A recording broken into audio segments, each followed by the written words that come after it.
योगी को अखिलेश यादव के पीडीए का तोड़ मिल गया है। इस सवाल की वजह है योगी के दो बयान। बीते दिन योगी आदित्यनाथ ने बाबर का इतिहास याद दिलाते हुए हिंदुओं पर हुए अत्याचार का जिक्र किया। आज देश के विभाजन के लिए जिम्मेदार जिन्ना का जिक्र करते हुए बांग्लादेश में दलित हिंदुओं पर हो रहे जुल्मों से सबक लेने की नसीहत दी। योगी ने जो कहा, क्यों कहा, इसे लेकर दो तरह के विश्लेषण किए जा रहे हैं। कुछ लोग मानते हैं कि सीएम योगी जातियों में बंटे हिंदू समाज को एकजुट कर रहे हैं, तो योगी के सियासी विरोधी उनके बयान में नफरत का सियासी एंगल खोज रहे हैं। आखिर योगी आदित्यनाथ के नारे और इरादे क्या हैं, आपको इस रिपोर्ट के जरिए समझाते हैं। 2027 के लिए योगी का नया प्रयोग।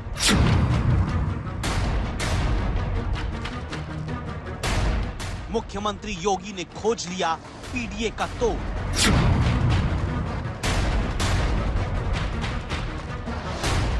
दलित अब साथ ही आएगा, 2027 में भी जिताएगा। योगी का दांव, अखिलेश को तनाव।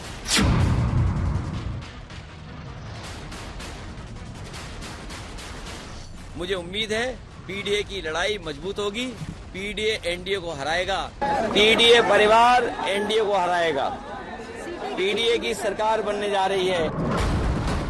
पीडीए वाला ये वही नारा है जिसे अखिलेश ने गढ़ा और सीढ़ी बनाकर उत्तर प्रदेश में नरेंद्र मोदी और योगी आदित्यनाथ की अजेय मानी जाने वाली जोड़ी के हाथों से जीत खींच ली।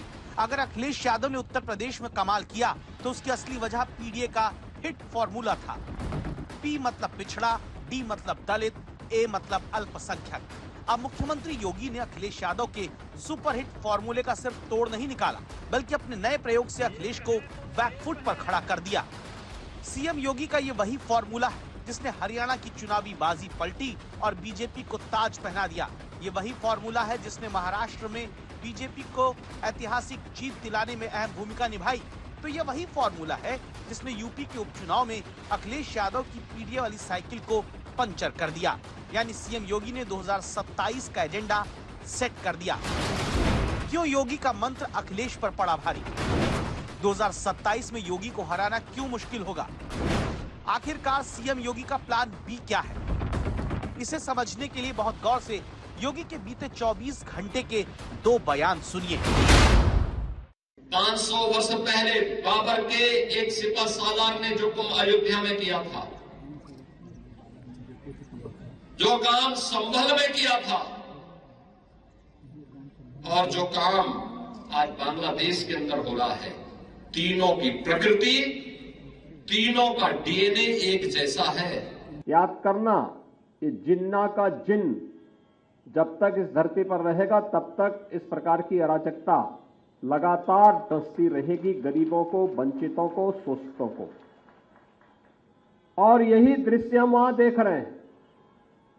जो पाप 1947 में देश के विभाजन के रूप में हम सबके सामने आया था, आज उसका एक बदसूरत रूप फिर से हमारे सामने बांग्लादेश के रूप में है। दरअसल यही है योगी का प्लान बी। योगी के प्लान बी में बी का मतलब है बांटने वाले। योगी बार बार यही समझा रहे हैं कि हिंदू बटा हुआ था तभी बाबर ने अत्याचार किया। यही बता रहे हैं कि हिंदू बटा हुआ था तो जिन्ना की कट्टरपंथी सोच ने हिंदुस्तान का बंटवारा करवा दिया, और जब जब हिंदू बटा तब तब फंसा। जैसे जख्म अतीत में मिले वैसे ही जख्म आज बांग्लादेश में मिल रहे हैं। जितने भी लोग वहां हिंदू मारे जा रहे हैं या बौद्ध मारे जा रहे हैं, ये सभी दलित तबके के हैं। और बाबा साहब भीमराव अंबेडकर ने 1946-47 में ही देश की जनता को इस बारे में आगाह किया था कि भारत का बंटवारा होने मत दीजिए, और अगर होता है तो फिर आर पार की लड़ाई, आर पार की व्यवस्था हो जाए। योगी ने बाबा साहब भीमराव अंबेडकर के महापरिनिर्वाण दिवस के मौके पर देश को ये याद दिलाया। निशाना अखिलेश यादव पर रहा। ऐसा क्यों, समझिए। अखिलेश यादव हाथों में संविधान की कॉपी थामकर बाबा साहब के मूल्यों को बचाने की दुहाई देते नजर आते हैं, और योगी दलित समाज को यही संदेश दे रहे हैं कि हाथों में संविधान थामने वालों का सच समझिए, क्योंकि बांग्लादेश में कट्टरपंथियों का शिकार बनने वाले बौद्ध और दलित हिंदू हैं। और चोट वाली सोच के साथ कहीं न कहीं अखिलेश यादव खड़े हैं। बांग्लादेश में हिंदू, बौद्ध और अन्य अल्पसंख्यक समुदाय के लोगों को वहां के कट्टरपंथियों के द्वारा मारा जा रहा है, जलाया जा रहा है, उनकी संपत्ति को लूटा जा रहा है, माताओं और बहनों की इज्जत के साथ खिलवाड़ हो रहा है। मैं जानना चाहता हूं कि स्थितियां क्यों आई। लोकसभा चुनाव में मिली हार के बाद से योगी ने जो नारा गढ़ा, वही नारा बीजेपी के लिए जीत का मंत्र और सियासी विरोधियों के लिए हार का अस्त्र बताया जाने लगा है। 2027 के फाइनल से पहले उपचुनाव का सेमीफाइनल जीतकर योगी बताना चाहते हैं कि पीडीए का तोड़ मिल गया है, यानी 2027 की राह के कील और कांटे दुरुस्त कर लिए गए हैं। सीएम योगी के प्रशंसक हों या फिर आलोचक, एक बात साफ मानते हैं कि वो बिना लाग लपेट के बोलते हैं, डंके की चोट पर बोलते हैं। योगी आदित्यनाथ की यही स्टाइल उन्हें दूसरे राजनेताओं से एकदम अलग बना देती है। ऐसे में जब योगी ऐतिहासिक भूल पर धूल हटाते हुए अपनी बात कहते हैं तो उनके कथन का मतलब बहुत बड़ा होता है। उपचुनाव में चला बटेंगे तो कटेंगे, क्या 2027 के चुनाव तक चलेगा अब योगी का बाबर वाला नारा? दुश्मन बगल के देश में किस प्रकार का कृत्य कर रहे हैं, याद रखना। किसी को अगर गलतफहमी हो, 500 वर्ष पहले बाबर के एक सिपह सालार ने जो काम अयोध्या में किया था, जो काम संभल में किया था, और जो काम आज बांग्लादेश के अंदर हो रहा है, तीनों की प्रकृति, तीनों का डीएनए एक जैसा है। गलतफहमी में मत रहना, यही बोलकर क्या योगी आदित्यनाथ ने बटेंगे तो कटेंगे से अब 2 कदम आगे बढ़कर 2027 के चुनाव तक की लाइन अभी से खींचनी शुरू कर दी। जहां मुख्यमंत्री का जोर इस बात पर है कि बाबर ने जो अयोध्या और संभल में किया, वही बांग्लादेश में आज कट्टरपंथी करते हैं। जो बांग्लादेश में अब हो रहा है, वो कल भारत में भी कहीं हो सकता है। और जो बाबर ने 500 साल पहले किया, वही जीन्स आज जाति के नाम पर राजनीति करने वालों में है। उन्हीं की जो जीन्स है वे आज भी हैं, जो जाति के नाम पर राजनीति करके सामाजिक ताने बाने को छिन्न भिन्न करने का प्रयास कर रहे हैं। योगी आदित्यनाथ के बयान की जगह और टाइमिंग पर गौर करिए। बाबर के डीएनए वाले बयान की जगह है अयोध्या, मौका है रामायण मेले का उद्घाटन, तारीख है 5 दिसंबर, यानी 6 दिसंबर से एक दिन पहले। 6 दिसंबर यानी वो तारीख जिसे हिंदुवादी शौर्य दिवस के तौर पर 1992 से मनाते आ रहे हैं और विरोध के कई पक्ष काला दिवस। और ये बयान तब आया जब संभल में जामा मस्जिद में हरिहर मंदिर का दावा करते हुए कोर्ट के आदेश से होते सर्वे के दौरान 24 नवंबर को हिंसा भड़की। अब विपक्ष के नेता संभल के बहाने योगी सरकार पर निशाना साधते हैं। बात संभल के डीएनए से सियासत के डीएनए तक पहुंच चुकी है। मुझे नहीं पता कि मुख्यमंत्री जी कितना साइंस जानते हैं, मुख्यमंत्री जी ने कितनी बायोलॉजी पढ़ी है, मैं नहीं जानता हूं।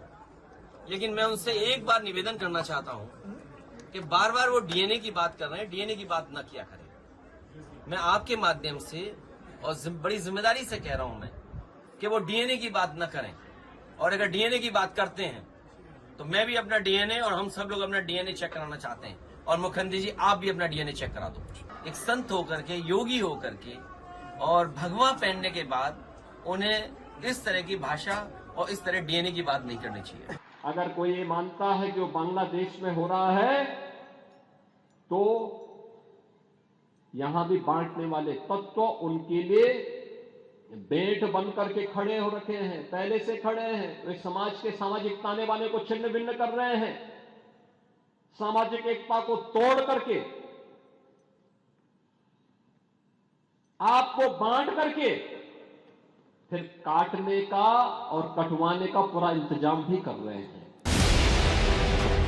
आपके मन में ये सवाल हो सकता है कि अचानक इतनी हार्ड लाइन पर योगी आदित्यनाथ क्यों आए? क्या बटेंगे तो कटेंगे के सफल चुनावी प्रयास के बाद ये राउंड 2 है? तो जवाब हाँ में हम कहेंगे, क्योंकि लोकसभा चुनाव में बीजेपी से छिटका ओबीसी दलित वोट वापस हरियाणा, महाराष्ट्र विधानसभा चुनाव और यूपी उपचुनाव में जुड़ा मिला है। मुस्लिम बाहुल्य सीटों पर भी बीजेपी महाराष्ट्र से लेकर उत्तर प्रदेश तक में हिंदू वोट एकजुट होकर पड़ने से जीत हासिल करती दिखी है। तीसरी अहम बात, संभल हिंसा के बाद विपक्ष का आक्रामक होने पर योगी ये नैरेटिव रखना चाहते हैं कि देखो विरोधियों को चिंता सिर्फ अल्पसंख्यकों की है। मैं संभल भी जाऊंगा और जो पीड़ित लोग हैं उनकी मदद भी करूंगा। संभल के लोगों की मदद हो, उनको न्याय मिले, और उसके लिए हमें चाहे लोकसभा में सवाल उठाना पड़े या लगातार हम लोगों को उसके लिए लड़ाई लड़नी पड़े, हम लोग संभल के लोगों को न्याय दिलाना चाहते हैं। ये बांटने वाले लोग, बहुत सारे लोग तो ऐसे हैं जिन्होंने दुनिया के तमाम देशों में प्रॉपर्टी खरीद करके रखी हुई है। जहां संकट आएगा वहां भाग जाएंगे, मरने वाले मरते रहेंगे। राजनीतिक जानकारों का मानना है लोकसभा चुनाव में संविधान की बात करके आरक्षण खत्म होने का नैरेटिव बीजेपी के खिलाफ गढ़कर फायदा जो विपक्ष को तब मिला, उसका अब जमीन पर असर कम होने लगा है। इसीलिए जब बाबर की याद योगी आज दिलाते हैं तो विपक्ष हिंदुत्व की इस हार्ड पिच पर बल्लेबाज के शॉट को लखनऊ नहीं बल्कि दिल्ली की तरफ निशाना बताने लगते हैं। जोड़ने के कार्य को अगर हमने महत्व दिया होता,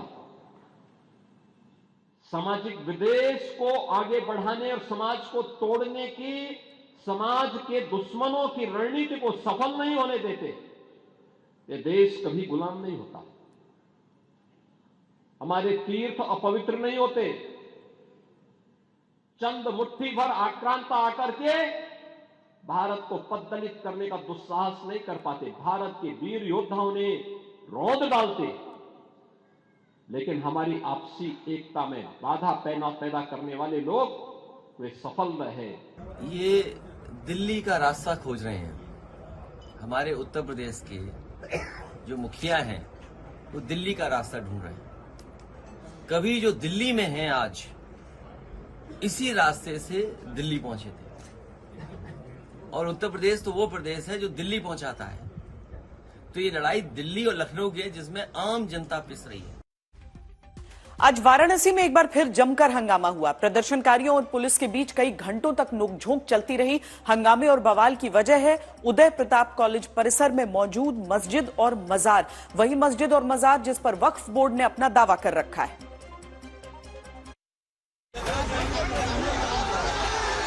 ये हंगामा, ये बवाल, ये नारेबाजी,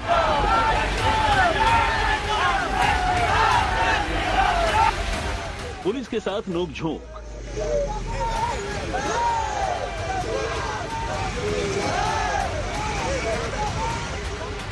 तस्वीरें वाराणसी के उदय प्रताप कॉलेज के बाहर की हैं।